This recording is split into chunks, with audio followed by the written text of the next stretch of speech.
వేదిక మీద అతిథుల్ని మాట్లాడవలసిందిగా కోరుతున్నాను. ముందుగా సాంబశివరావు గారిని మాట్లాడాల్సిందిగా కోరుతున్నాను.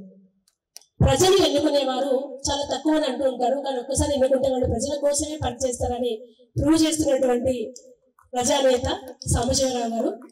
వారి కార్యక్రమానికి రావడం నిజంగా చాలా సంతోషం సార్. మినిమం అంటున్న కమ్యూనిస్ట్ ఆశల్ని మీలాంటి వాళ్ళు నిలబెడుతున్నారు. మరింతమంది నాయకులు మీలాగా రావాలని కోరుకుంటూ వీరి కార్యక్రమానికి రావడం ప్రత్యేకంగా మా అందరికీ ఆనందంగా ఉంది. Thank you so much sir. అందరికీ నమస్కారం. ముందుగా పెద్దలు తమ్మారెడ్డి భారద్వాజ్ గారు, అలాగే సిపిఎం పార్టీ కార్యదర్శి జాన్వేశ్వరి గారు, అలాగే మా సహచరులు ఇప్పుడే కొత్తగా ఎమ్మెల్సీగా ఎన్నికైనటువంటి సత్యం గారు, అదేవిధంగా మా మిత్రుడు ఈ సినిమాకు కర్త కర్మ క్రియ అన్ని అయినటువంటి బాబ్జీ గారు, అలాగే సినిమా ప్రొడ్యూసర్ జనార్దన్ గారు, మ్యూజిక్ డైరెక్టర్ వేణు గారు, ఇంకా బాలాజీ గారు, హాజరైన సోదర సోదరులారా అందరికీ నమస్కారం.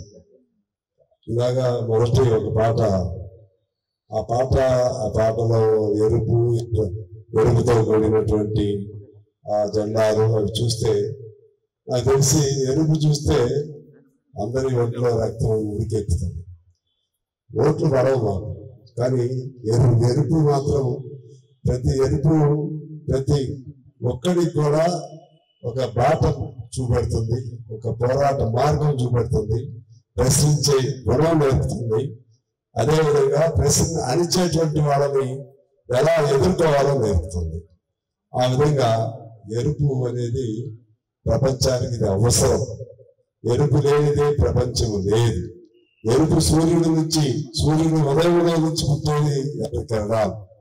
అలాగే ప్రతి మనిషి రక్తంలో ప్రవహించేది ఎర్రటి కణాలు, ఎర్ర రక్తం.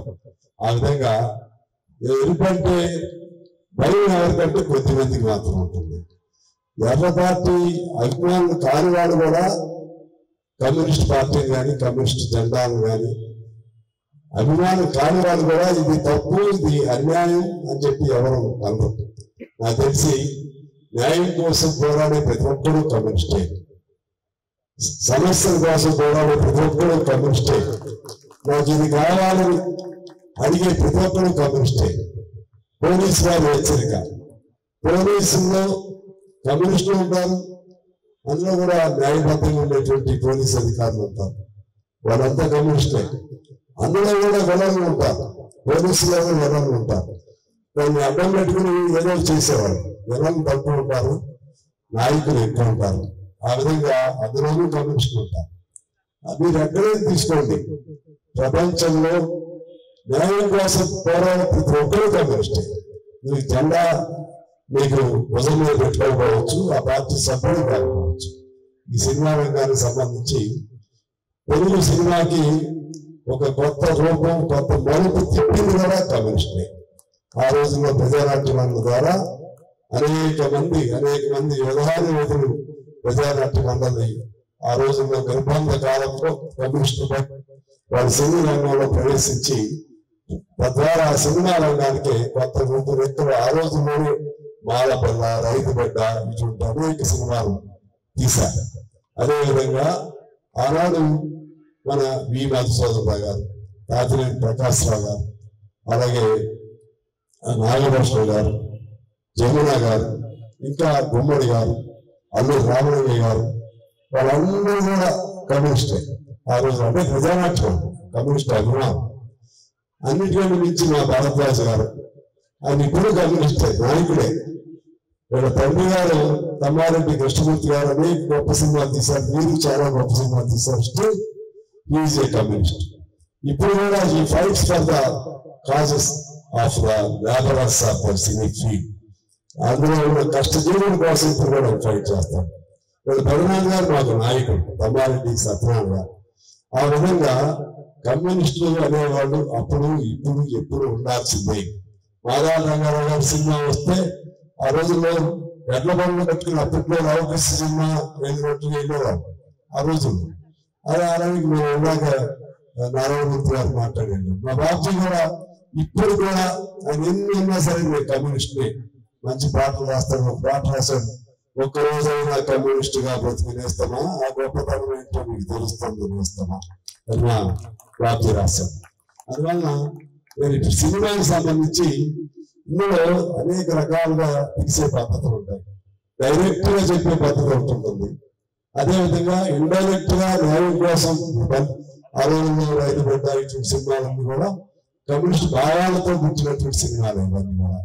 అలా ఇండైరెక్ట్ గా చెప్పేయకుండా ఉంటూ, డైరెక్ట్ గా జెండాలతో పట్టుకుని వచ్చేయకుండా ఉంటూ, అదేవిధంగా ఆయా సమస్యల పైన తీసే సినిమాలు కొనుంటూ, కొంత పౌరాణికాలు ఉంటాయి, చారిత్రాత్మకంగా ఉంటుంది, లేకపోతే మరికొన్ని సామాజిక నేపథ్యం ఉంటుంది, అదేవిధంగా సంగీతపరంగా ఉంటుంది, కళాపరంగా ఉంటుంది. ఏ సినిమా అయినా సరే మనిషికి ఒక మార్గం చూపెట్టాలి, ఒక ఆహ్లాదం పెంచాలి, ఒక ఆదర్శం చూపెట్టాలి. ఇది ఏమవుతుంది, ఆ మోతాదు తగ్గుతుంది, విలనిజం ఎక్కువ అవుతుంది. నాకు తెలిసి ఈ సినిమాలు అత్యంత ప్రభావశాలిగా ఉండేటువంటి గొప్ప మాధ్యమం అది. ఈ సినిమాల ప్రభావం ఆ రోజుల్లో ఎన్టీ రామారావు చూసి రామారావు హీరోలాగా ఉండాలి, న్యాయం కోసం పోరాటం చేయాలనే వాళ్ళు కొన్ని లక్షల మంది కోర్టు కాబట్టి ఉండేవాళ్ళు. ఆ విధంగా హీరోని చూసి తాము కూడా అలాగే ఉండాలి. కానీ ఇప్పుడు హీరో అంటే ఎవరు?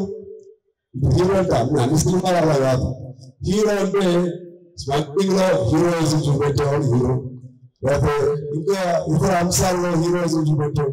మరి చివరిలో అప్పుడు వాళ్ళు దెబ్బతి అసలు హీరో బయటకు వస్తాడంటే లేదు, చివరికి చూపెడుతుంది ఎవరంటే ఆ విధంగా హీరోగా నిలబడుతున్నాడు. ఇది ఎక్కడో అంటే సినిమా కమర్షియల్ గా నేను తప్పుపడతాను, చూసే ఉంటాను, నేను చేస్తూనే ఉంటాను, వాళ్ళు చేస్తున్నారు కాబట్టి నేను చూస్తూనే ఉంటాను. జనం ఎవరు తప్పు అంటే ఇతరుల ముందా, మొక్క ముందా, తోడు ముందా, తోడు గుడి ముందా, ఇవన్నీ ప్రశ్నలు వస్తాయి. కానీ బాధ్యతగా మంచి సందేశాత్మకంగా మంచి సినిమా తీయొచ్చు, ఇంకా హీరోయిక్ గా తీయొచ్చు, ప్రజలను చైతన్యపరిచే విధంగా తీయొచ్చు, అవి కూడా చూడొచ్చండి. దాని విలనిజం ఏంటంటే ప్రజల్లో విలన్స్ ఉంటారు, చెడు కలిగిన వాళ్ళు ఉంటారు, మంచి వాళ్ళు. అసలు మంచి చూపెట్టినా కుదరదు, చెడు కూడా చూపెట్టాలి. చెడు చూపెట్టి అంతిమంగా చెడుపైన మంచి విజయం సాధించేది అంతిమంగా అలా చూపెడితేనే అది సమాజానికి ఉపయోగం ఉంటుంది. దాని కూడా డబ్బులు వస్తాయి. అసలు డబ్బులు పోగొట్టుకునే ఇవాళ ఒక్కో సినిమా 500 కోట్ల నుంచి 1000 కోట్లు బడ్జెట్ తో తెస్తున్నారంటే అది ఎక్కడెక్కడికో పోతుంది. దాన్ని మనం ఈ పోటీ ప్రపంచంలో దానికి కాదని మనం చెప్పలేము. తీసేది అంతిమంగా ఎవరికి ఉపయోగం ఉంటుంది? అన్ని రసాలతో కూడిన సినిమా ఉన్నప్పుడు కూడా ఎక్కువ సమయం చెప్పకూడదు, కానీ ఈ చెప్పాలనిపించి చెప్తున్నాను. అందువల్ల మీ అందరినీ కోరేది ఏంటంటే, ఇక్కడ చెడు మంచి ఆ అంశాల జోలికి అవన్నీ గమనిస్తూనే ఎర్ర జెండాలు డైరెక్ట్ మా మాధవ రంగారావు గారి లాగా బాధ్యత ఒకటి ధైర్యం చేసి ఎర్ర జెండాలు తెచ్చాడు. ఆ రోజుల్లో జయరామరావు కూడా సినిమాలు ఎర్ర జెండా పట్టుకుంటాడు, చంద్రశాసనం కృష్ణగారు కూడా సినిమాలు ఎర్ర జెండా పట్టుకుంటాడు, మోహన్ బాబు ఎర్ర జెండా పట్టుకుంటాడు. ఏమర్థమవుతుంది? న్యాయం కోసం పోరాటం చేయాలంటే చేతులు ఎర్ర జెండా ఉండాలని అర్థమవుతుందా లేదా? అంటే ఆ పెద్ద సినిమాలన్నీ కూడా వాళ్ళు కమ్యూనిస్ట్ పార్టీ అభిమానులు కాకపోవచ్చు, లేదా కమ్యూనిస్ట్ పార్టీ సభ్యులు కాకపోవచ్చు, కానీ పోరాటం చేయడానికి ఎర్ర జెండా ఆనుకోవచ్చు చూపెట్టారు. రంగారావు గారు డైరెక్ట్ గా కంటిన్యూస్ గా ఎర్ర జెండా చూపెట్టాడు. అలాగే మా బాబ్జీ గారు కూడా ఎర్ర జెండాతో వచ్చాడు. తర్వాత ఇతర పాటలు కూడా పాటలు పెట్టాడు. అన్ని ఉన్నాయి. ఏదైనా కూడా సక్సెస్ కావాలని కోరుకుంటూ మనందరం కూడా సపోర్ట్ ఇద్దాం.